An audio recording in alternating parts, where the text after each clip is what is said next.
Bismillahirrahmanirrahim. Alhamdulillah wassalatu wassalamu ala Rasulillah wa ala alihi wa sahbihi wa mawala. Kita bersyukur pada Allah Subhanahu wa taala di malam hari ini bisa kembali dipertemukan dalam kajian ilmu akidah yaitu Syarah Akidah Al-Qairwani ya. Pertemuan yang ke-16 kita melanjutkan pembahasan tentang iman kepada hari akhir ya. Bagian ketiga. Terakhir sampai pada pembahasan tanda besar kiamat ya yang ada 10. Jadi di sini saya tuangkan dalam buku ini secara ringkas ya. Ya, karena kalau mau dibahas panjang itu sangat banyak hadis-hadisnya ya. Jadi di sini diringkaskan, disimpulkan poin-poinnya. Insya ini berdasarkan hadis-hadis yang sahih ya. Dan juga ada kesimpulan dari para ulamanya. Itu ada 10 ya sebagaimana dalam hadis sahih yang tanda besarnya ya. Yang keenam yaitu dukhon, asap. Ini juga disebut di dalam ayat Al-Quran ya di surat Ad-Dukhan ayat 10 sampai 11. Ya, tentu ini bukan asap biasa ya, tapi asap yang besar. Ada sebagian ulama ya, yaitu sahabat yaitu Mas'ud ya berpendapat bahwa doa ini sudah berlalu yaitu berupa kelaparan yang menimpa kaum kafir Quraisy. Ya, tetapi yang lebih tepat berdasarkan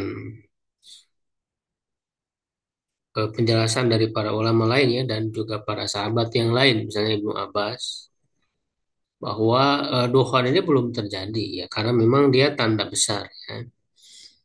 Dan urutannya pun kan ini yang keenam ya, ini saya sesuai dengan urutannya ya.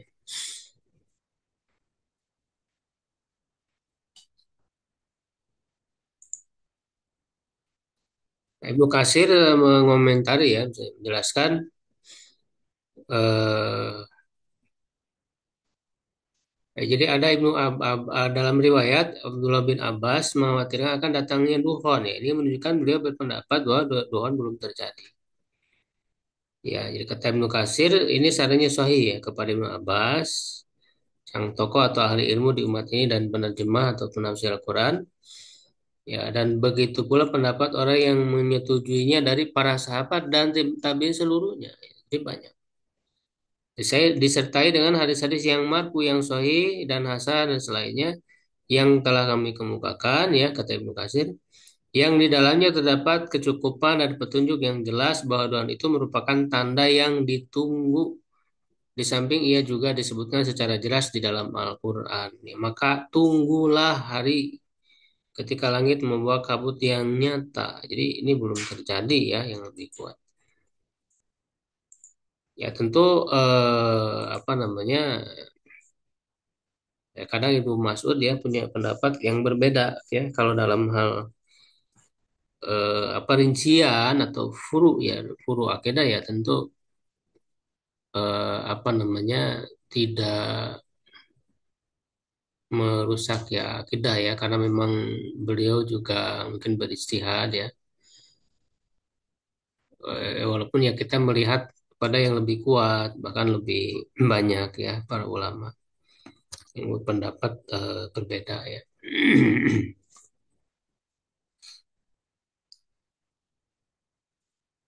Jadi kalau dalam rincian ya dalam furu ya, akidah itu kita akan temukan memang ada perbedaan ulama ya, perbedaan ulama. Walaupun nanti ya bisa saja kan ulama itu keliru dan apa namanya misalnya seperti Ibnu Mas'ud dulu menganggap bahwa seperti surat apa Al-Falaq, An-Nas itu bukan bukan Al-Qur'an ya kata beliau. Itu hanya doa gitu ya.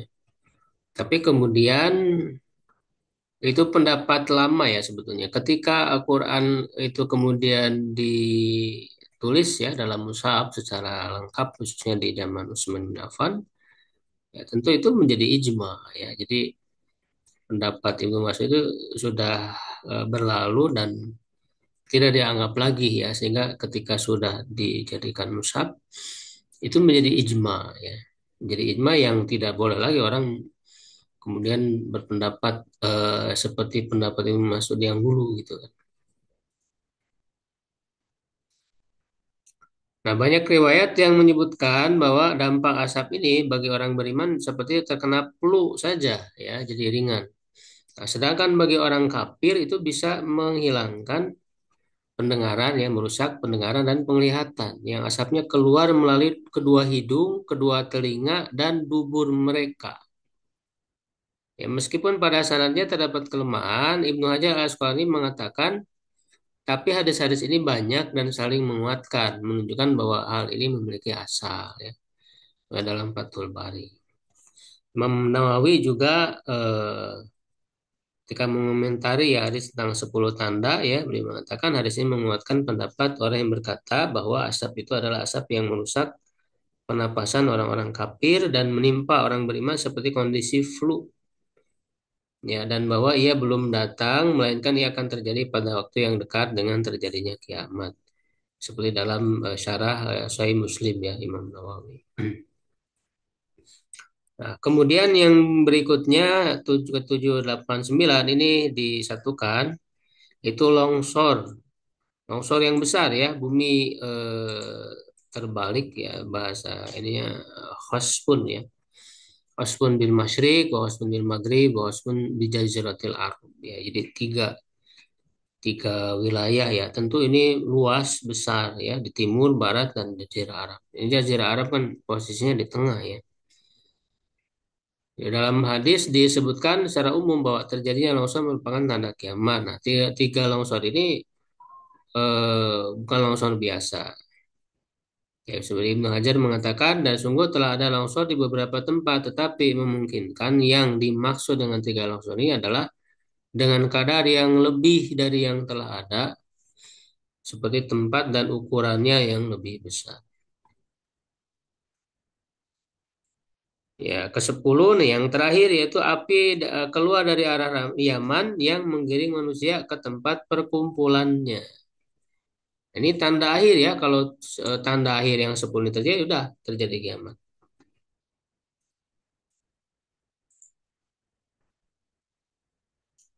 Ya, jadi ada api yang menggiring manusia.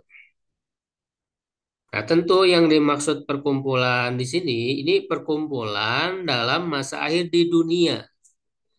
Ya, bukan perkumpulan di padang mahsyar, beda lagi. Karena walaupun dia disebut mahsyar juga. Makanya negeri Syam itu disebut Adur Mahsyar. Ya, bumi tempat dikumpulkannya manusia. Maksudnya di dunia sebelum kiamat. Karena manusia nanti dikumpulkannya di Syam pada saat akhir masa kehidupan itu.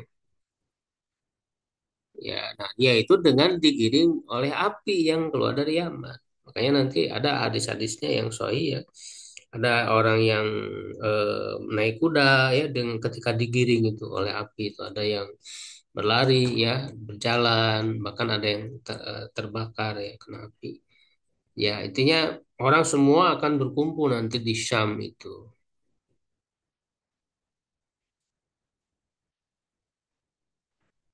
Ya, nah tetapi nanti terjadilah kiamat. Ya orang-orang itu ya sedang di Syam kan semuanya berarti kan. Nah baru nanti ada ketika dibangkitkan dikumpulkan lagi di padang mahsyar. Nah ini berbeda lagi ya tentu bumi yang baru ya diganti dengan bumi yang baru yang warnanya putih ya rata tidak ada apapun di atasnya seperti roti ya itu dalam hadis disebut seperti roti yang putih ya berwarna putih jadi rata gitu ya datar tidak ada apapun tidak ada bangunan tidak ada pohon ya.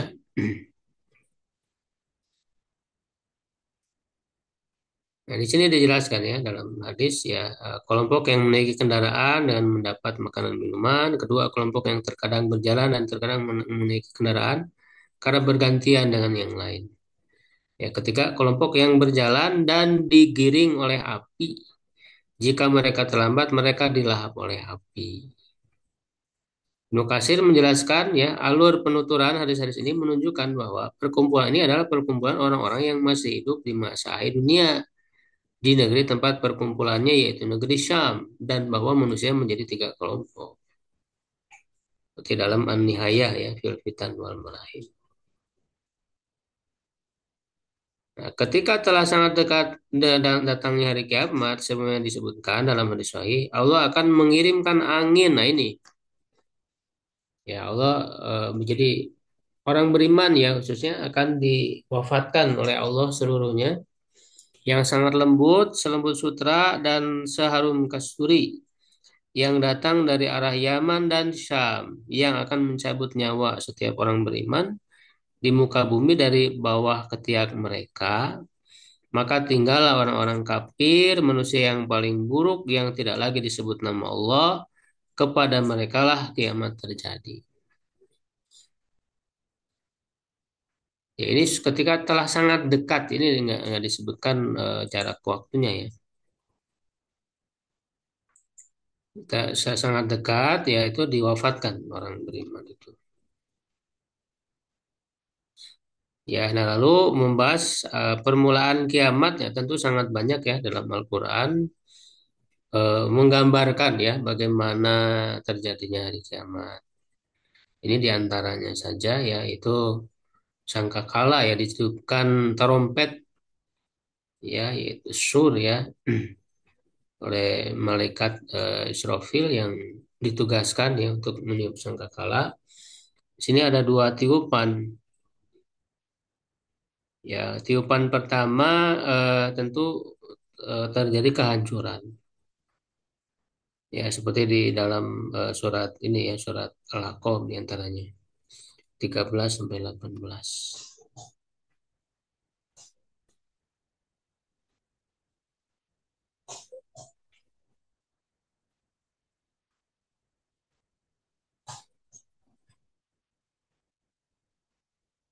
Nah, dari dua ayat di atas ada sebagian ulama yang berpendapat bahwa tiupan sekali sebanyak tiga kali, yaitu tiupan faza, ketakutan, soik, kematian, dan ba'as, kebangkitan. Juga disebutkan secara jelas di dalam hadis yang doib. Namun yang lebih tepat, ia hanya dua kali tiupan saja. Faza dan soik itu kembali ke satu tiupan. Ya, seperti dijelaskan oleh Al-Qurtubi. Dan yang benar dalam tiupan sakala bahwa ia sebanyak dua kali, tidak tiga kali. Tiupan faza itu kembali kepada tiupan sa'ik karena bagi keduanya tidak ada jeda waktu, yaitu mereka kaget atau takut dan mereka pun mati. Jadi tiupan pertama itu darah kaget mati itu satu tiupan. Ya, Ibnu Hajar Al Asqalani juga mengatakan dan sungguh telah tetap di dalam Sahih Muslim dari hadis Abdullah bin Amr bahwa tiupan sangka itu adalah dua kali tiupan. Peniup sangkakala itu adalah malaikat Israfil. Meskipun tidak disebut secara tegas dalam hadis yang sahih dan disebut tegas dalam hadis yang doib. Tapi para ulama telah ijma akan hal ini. Al-Qurtubi berkata, para ulama kita berkata, umat telah ijma bahwa yang meniup sangkakala adalah Israfil. Dalam kitab At-Tadkiro ya, ini di antara kitab yang khusus membahas tentang perkara hari akhir ya, tentang alam kubur dan hari akhirat, hari kiamat. Di antaranya kitab At-Tadkirahnya Al-Qurtubi.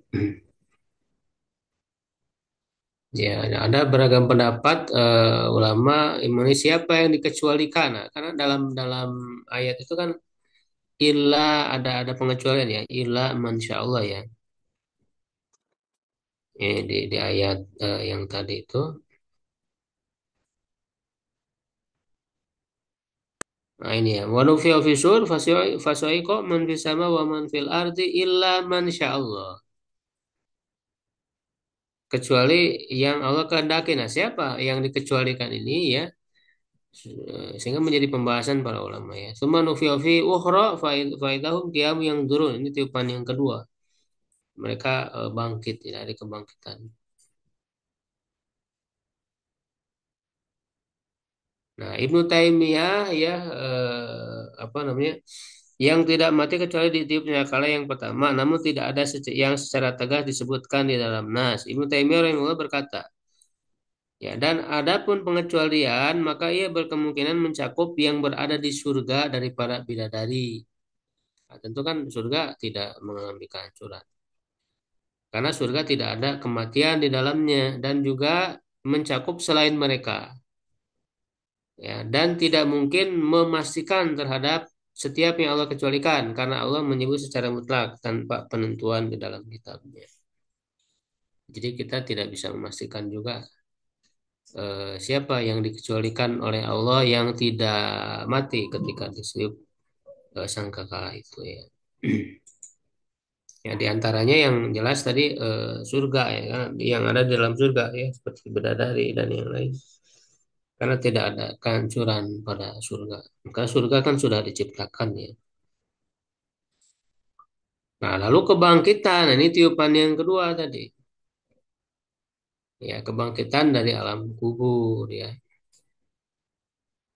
Nah, antara tiupan pertama dan kedua ada jeda 40-nya. Hanya tidak dipastikan 40 apa.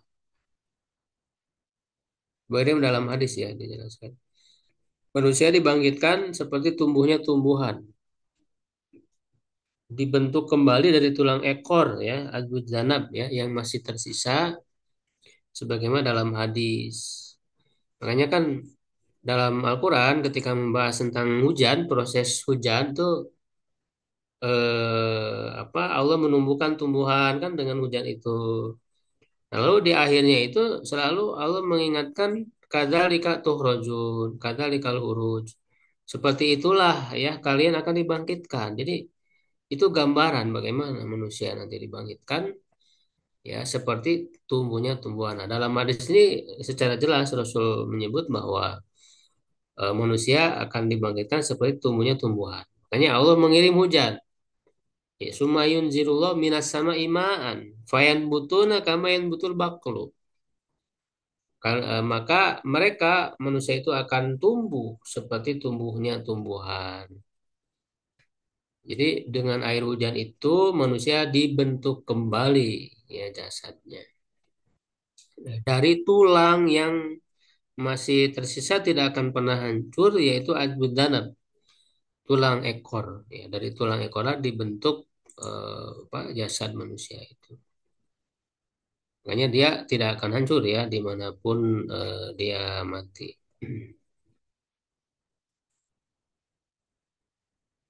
Nah, orang yang pertama kali dibangkitkan adalah Nabi Muhammad SAW dan semua manusia akan dibangkitkan dalam kondisi ketika ia meninggal sebagaimana disebutkan dalam banyak hadis yang sahih. Di sini saya ringkas tidak disebutkan karena terlalu panjang.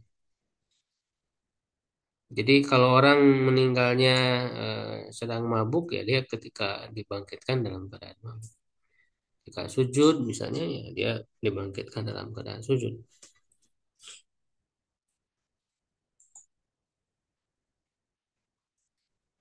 Ya, nah kemudian pengumpulan di padang mahsyar, ya, hasyar ya. Jadi ketika dibangkitkan ya orang-orang semua menuju ke padang mahsyar ya semuanya manusia dari awal yang dan akhir ya. Innal awwalin wal akhirin la majmu'una ila miqati yaumin ma'lum. Semuanya akan dikumpulkan di padang mahsyar bahkan termasuk hewan-hewan sebagaimana disebutnya dalam Al-Quran. Misalnya dalam Quran surah Al-An'am ayat 38. Hewan-hewan semua juga sama. Dalam pengumpulan itu orang-orang beriman berjalan dengan tegak ya, sedangkan orang kafir berjalan dalam keadaan wajah mereka disungkurkan. Nah, sebagaimana di dalam surat Al-Mulk ya,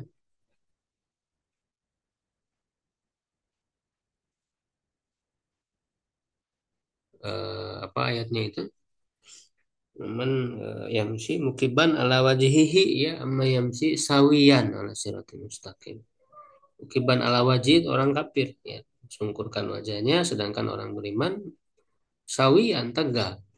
ala siratal mustaqim.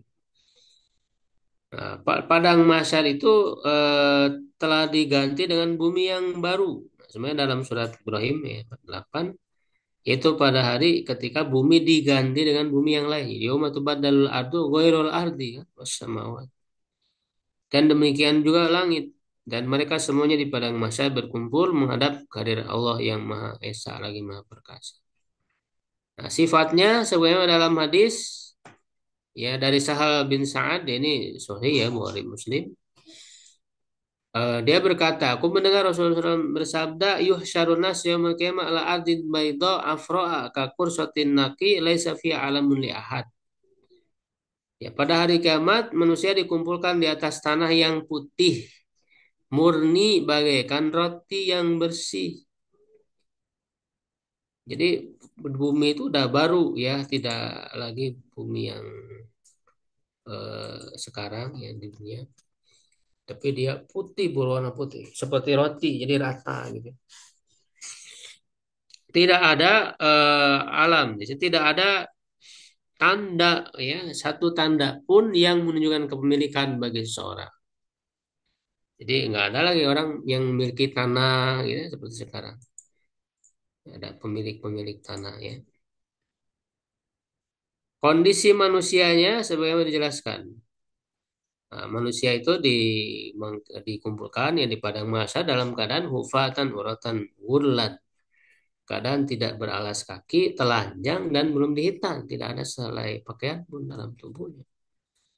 Nah, lalu Aisyah pernah bertanya, ya Rasulullah, apakah laki-laki, perempuan, laki-laki saling melihat satu sama lain? Ya, Rasul menjawab, wahai Aisyah, ya al-amru asyaddu min an yanzura ba'duhum ila ba'din.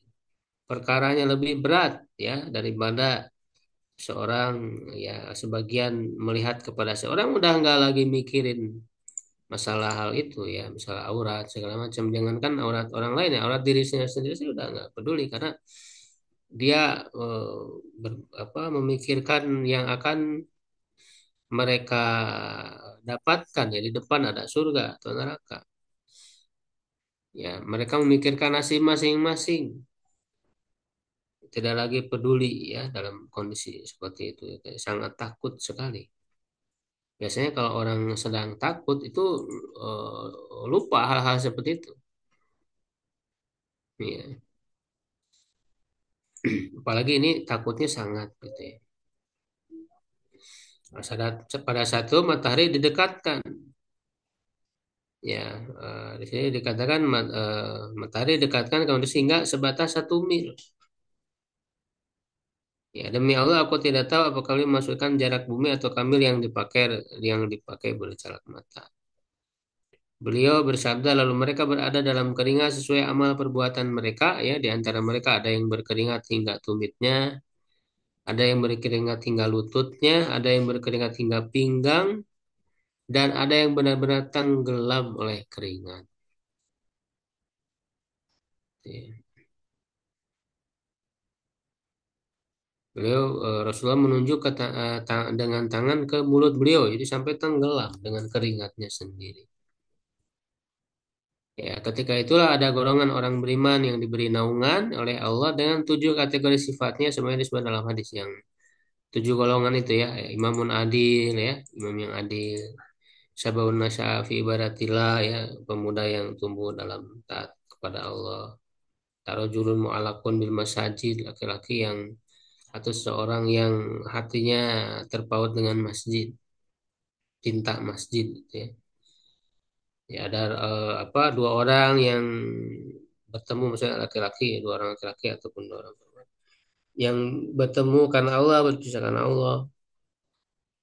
Ya, ada yang sholat malam sampai mencucurkan air mata ya. Ada juga yang digoda ya oleh laki-laki antara laki-laki dan perempuan ya. Jika akan berzina ya, kemudian dia takut kepada Allah, akhirnya tidak jadi.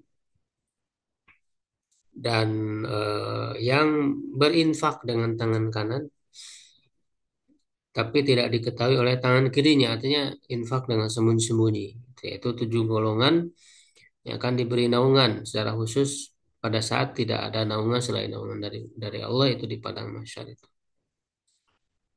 Ya, lalu syafaat terbesar uzma. Nah, ini maksudnya adalah untuk menghadap Allah memohon agar segera dimulai hisab karena sangat lama ya berdiri di padang mahsyar itu. Makanya semuanya berdiri, tidak ada yang duduk, tidak ada yang tiduran. Makanya disebut kiamat. Kiamat itu kan artinya berdiri di hari kiamat. Karena mereka berdiri di padang mahsyar menunggu sangat lama ya sampai orang-orang ada yang datang kan ke para nabi ya, nabi-nabi tertentu yang disebut ada Nabi Adam, Nabi Nuh, Nabi Ibrahim ya, sampai datang kepada Nabi Muhammad. Nah, beliaulah yang kemudian bisa memohon kepada Allah. Nah, inilah yang disebut dengan syafaat uzma. Ya, mampu menghadap Allah untuk mengatasi kesulitan para hambanya di padang mahsyar yang telah menunggu dalam waktu yang cukup lama. Ya, agar segera dimulai penghisaban dan inilah yang disebut dengan al-maqam al-mahmud, maqam al-mahmuda. Ya, sebagaimana dalam surat Al-Isra ayat 79 dan hadis Bukhari. Nah, tentang syafaat ini disebutkan dalam hadis yang cukup panjang. Ya, hadisnya panjang ya. Di sini dipotong ya dari ringkasnya. Ya, beliau mengatakan ana sayyidun nas yaumil qiyamah hal tadruna bimadak. Ya, aku adalah penghulu seluruh manusia pada hari kiamat. Apakah kalian tahu? Ya, kenapa demikian? Yazma Allah yaumil qiyamah al awalina wal akhirin fi sa'idin wahid. Allah mengumpulkan pada hari kiamat ya orang-orang yang terdahulu dan yang kemudian dalam satu dataran tanah fayusmi'u muddai ya sehingga penyuruh dapat memperdengarkan suaranya wayan fadhumul basar ya dan pandangan dapat melihat mereka jadi memang nggak ada penghalang apapun ya jadi terbuka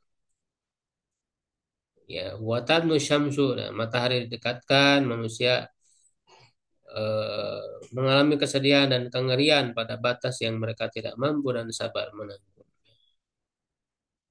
Nah, lalu orang-orang mendatangi para nabi untuk memohon pertolongan itu kepada Nabi Adam. Ini diceritakan dalam hadis yang sahih. Hadisnya panjang. Lalu kepada Nabi Nuh, Nabi Ibrahim, Nabi Musa, Nabi Isa, dan mereka semua tidak mampu. Nah, hingga akhirnya mendatangi Nabi Muhammad. Beliaulah yang memberikan pertolongan. Ya, beliau. Nah, di sini mengatakan fa'antolik fa'atitah tal arsh. Faqau sajidan li Rabbi thumma yaftahullahu alayya wa yulhimuni min mahamidihi. Lalu aku pergi dan datang di bawah arsy. Lalu aku bersujud kepada Rabbku, kemudian Allah membukakan dan mengilhamkan kepadaku pujian-pujian dan sanjungan kepadanya yang paling baik. Ya, lam yaftahu li ahadin qabli yang tidak diberikan kepada seorang pun sebelumku. Kemudian dikatakan, ya Muhammad irfa rosaka sal tu'toh isfa tu syaffa. Nah, ini.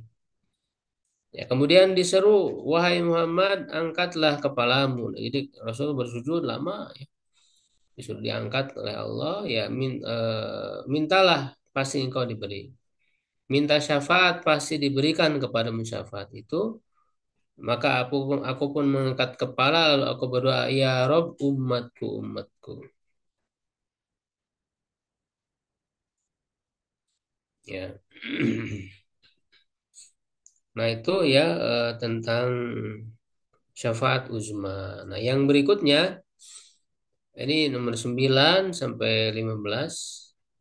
Kedatangan Allah untuk memutus perkara, ditebarkan cat amal atau suhuf, perhitungan amal, ya, timbangan amal, hisab, mizan, telaga, jembatan di atas neraka, sirat, masuk ke dalam surga dan neraka, pemberian syafaat. Nah, poin-poin ini dibahas pada pembahasan yang disebutkan oleh penulis matan. Jadi Al-Qairani membahas apa poin-poin ini ya, sehingga kemudian diakhirkan sesuai dengan matan yang beliau sebutkan. Ya, nah, beliau mengatakan tentang pelipat gandaan pahala, pengampunan dan syafaat Nabi. Ya, beliau mengatakan wa anallahu subhanahu wa ta'ala dha'afa li ibadil mu'minin al hasanat.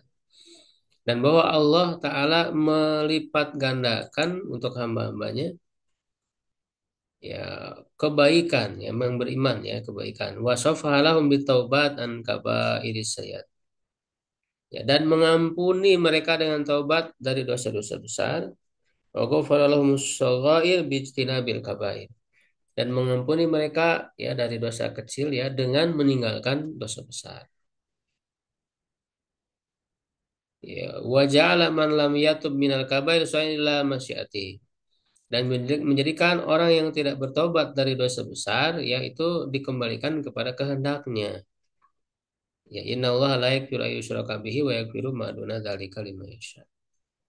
Sungguhnya Allah tidak mengampuni dosa syirik ya dan mengampuni dosa selainnya. Ya. Artinya kalau dosa besar selain syirik itu apa sesuai kehendak Allah. Allah apakah Allah akan mengampuni ataupun tidak?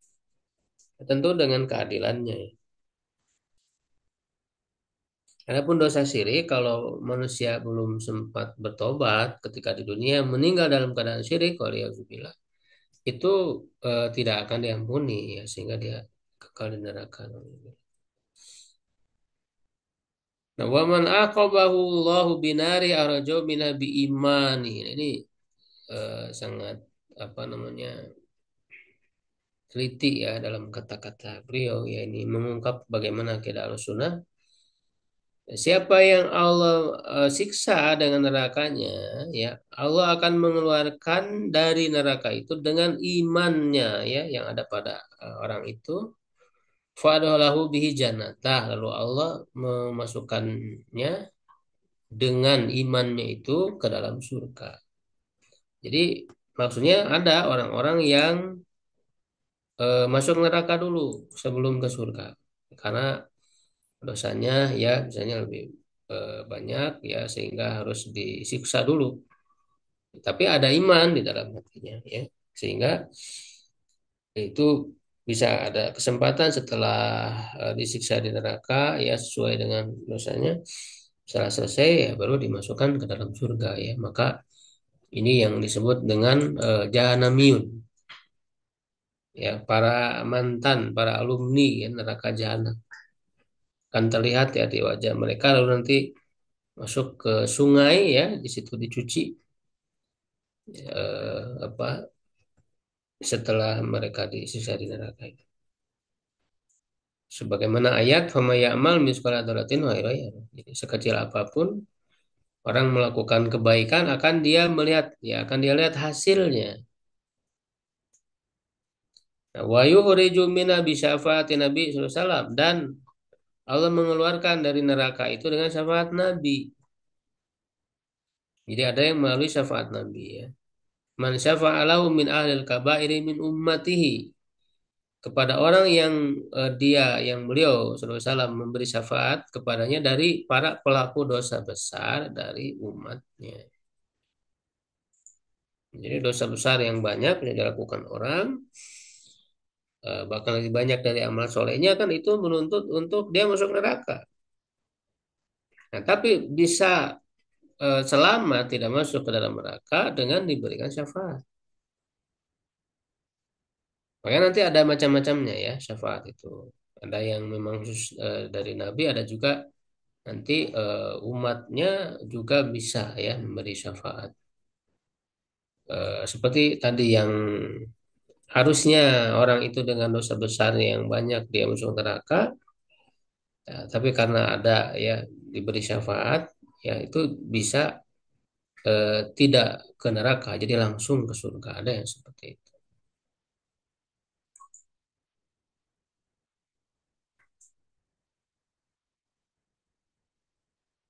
Nah, jadi kenapa Al-Qur'ani menyebutkan hal ini? Ya, tentu ini masih terkait sebenarnya dengan hari akhir ya. Jadi ini masih terkait dengan iman kepada hari akhir karena memang hari akhir itu adalah pembalasan ya. Jadi manusia akan mendapat hasil dari perbuatannya selama di dunia.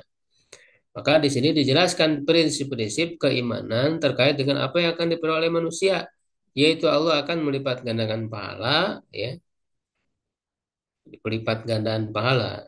Ini tentu sesuai dengan dalil-dalil ya ayat apa yang disebutkan oleh Al-Qayrawani itu. Jadi satu kebaikan akan dibalas ya minimal 10 yang semisal dengannya. Ya, adapun keburukan ya hanya dibalas satu saja.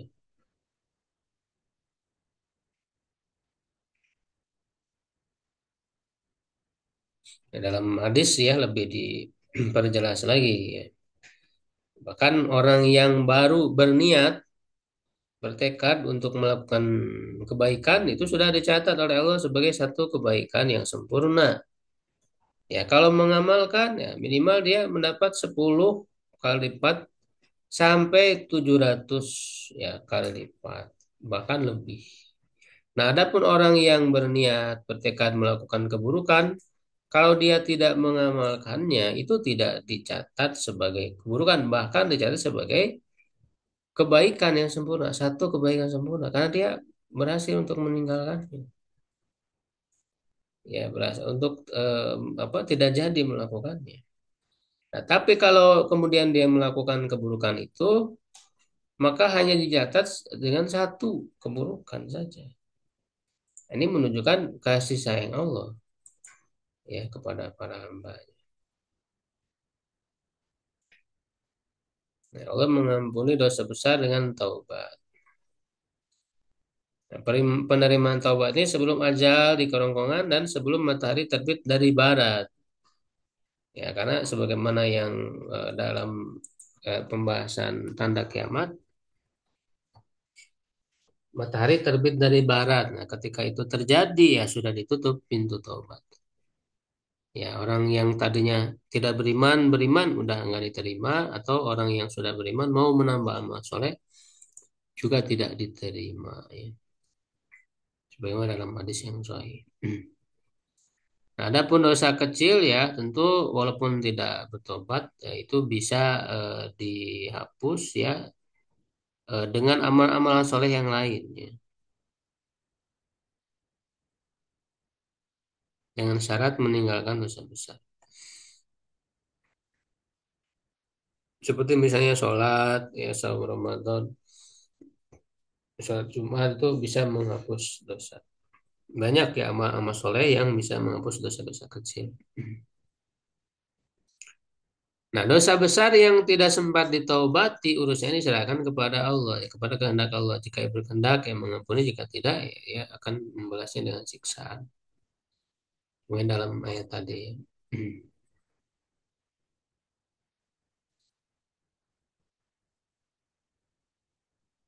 Nah, ini hadis yang apa disebutkan ya oleh Al-Qairwani dalam matanya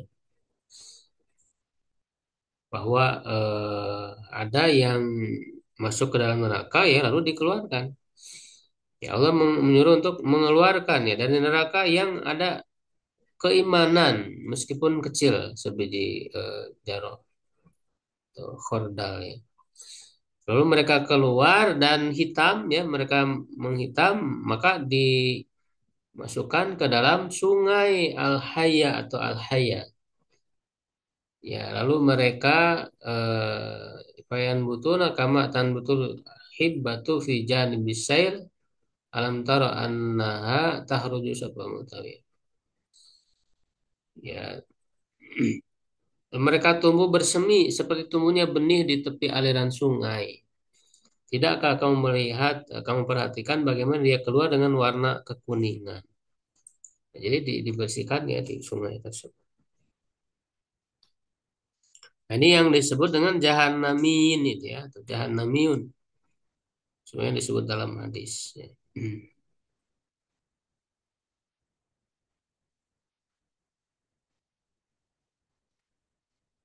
Nah, ini ya macam-macam syafaat. Yang pertama ada yang khusus sebagai nabi, yaitu tadi yang pertama syafaat terbesar uzma tadi ya. Yang kedua ya syafaat bagi penghuni surga agar masuk ke dalam surga. Ini juga khusus sebagai nabi.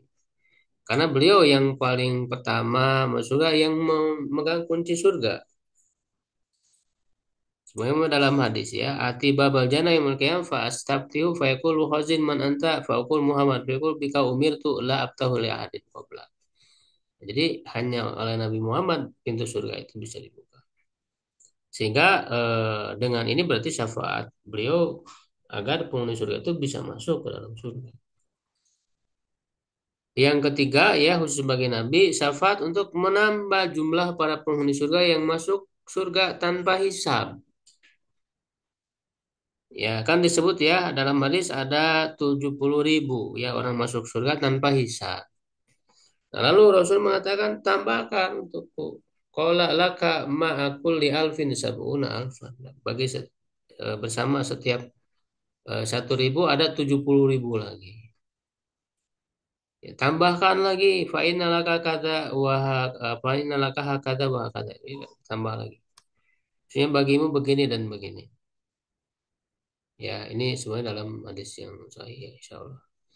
Yang keempat, syafaat untuk meringankan siksa neraka ya, yaitu misalnya syafaat kepada Abu Thalib, paman beliau ya yang em, selalu membela beliau selama hidupnya tapi tidak masuk Islam. Nah, ini juga syafaat untuk memperingan siksaan. Ya, makanya Rasul mengatakan dalam hadis ya, Bukhari Muslim ya, sahih. Itu kira indahu ammuhu ya disebutkan di sini pamannya la'allahu tanfa'u syafaati yaumil qiyamah.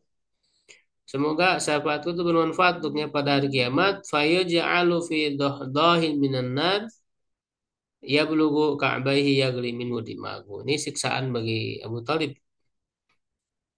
Ya, maka ia berada di tepian neraka di mana air neraka yang mendidih mencapai kedua mata kakinya dan membuat bergolak otaknya. Jadi dangkal ya, jadi pakai alas kaki ya lalu mendidih otak. Nah, itu yang khusus bagi Nabi. Nah, ada yang umum bagi baik bagi Nabi Muhammad maupun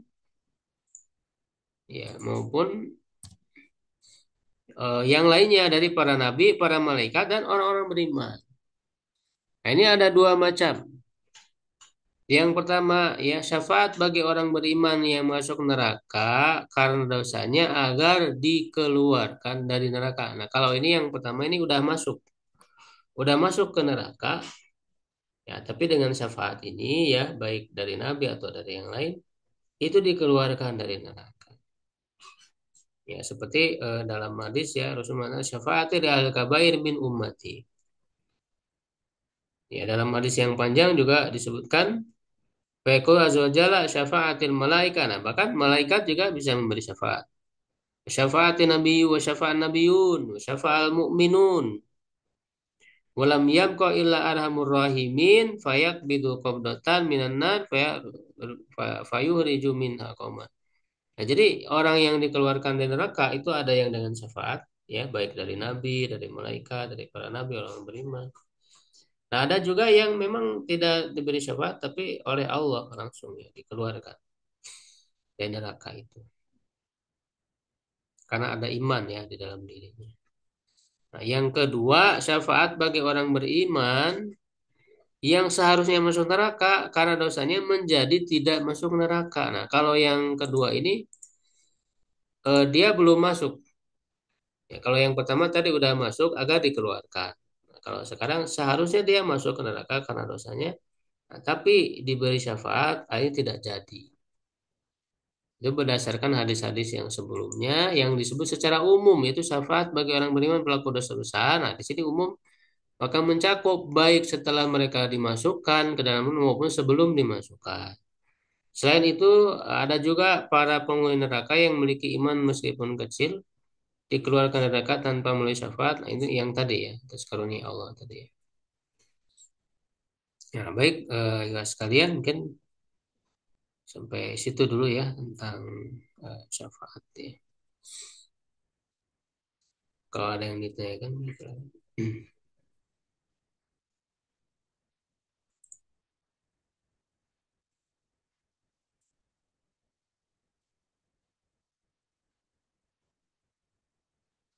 Ya, baik, cukup ya insya Allah kalau tidak ada. Syukran. Assalamualaikum. Qul qouli hadza, astagfirullahaladzim. Assalamualaikum warahmatullahi wabarakatuh.